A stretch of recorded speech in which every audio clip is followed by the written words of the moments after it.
और अब खबर 4 राज्यों की 18 विधानसभा सीटों पर 21 तारीख को हुए उपचुनावों के नतीजों की। बिहार के लोकसभा चुनाव में दिखे राजनीतिक झुकाव के खिलाफ आज विधानसभा के उपचुनावों में एक अहम उलटफेर दिखा, जहां लालू और नीतीश के महागठबंधन को आधी से ज्यादा सीटें मिली हैं।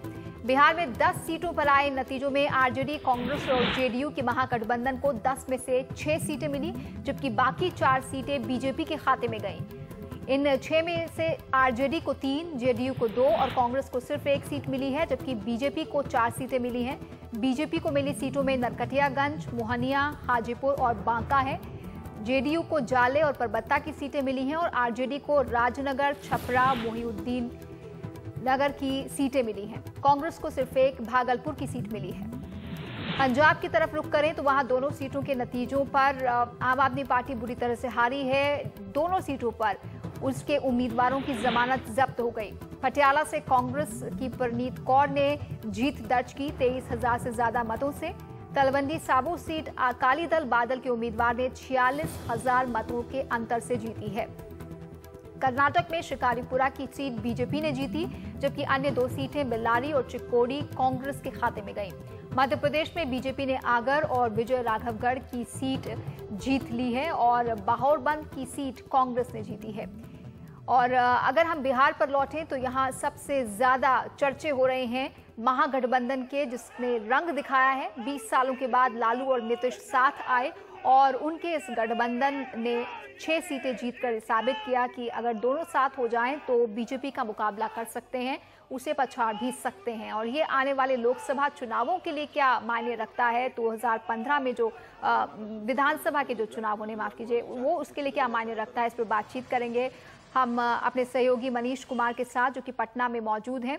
मनीष, इस महागठबंधन को आधी से ज्यादा सीटें मिली हैं। अब 2015 के विधानसभा चुनावों पर नजर है। किस तरह की चुनौतियों का सामना इस जीत के बाद इस गठबंधन को करना पड़ेगा? क्या आरजेडी और जेडीयू के बीच किसी तरह की खींचतान भी हो सकती है?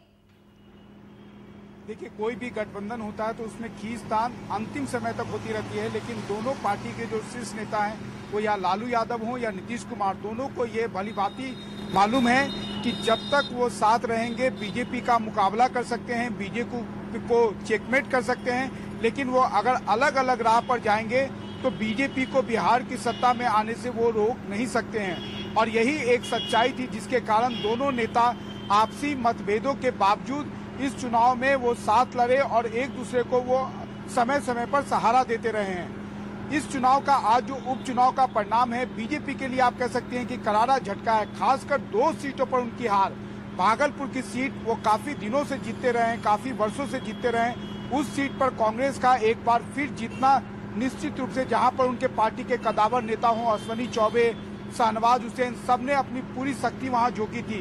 दूसरी जो हार है वो है छपरा की सीट। छपरा की सीट जो महाराजगंज से उनके सांसद है जनार्दन सिंह सिग्रीवाल, पहले वहां से विधायक चुने जाते थे, वहां पर भी पार्टी के सांसद राजीव प्रताप रूडी, सिग्रीवाल और सुशील मोदी दोनों ने एड़ी चोटी एक कर ली थी, लेकिन वहां वो सीट भी वो 20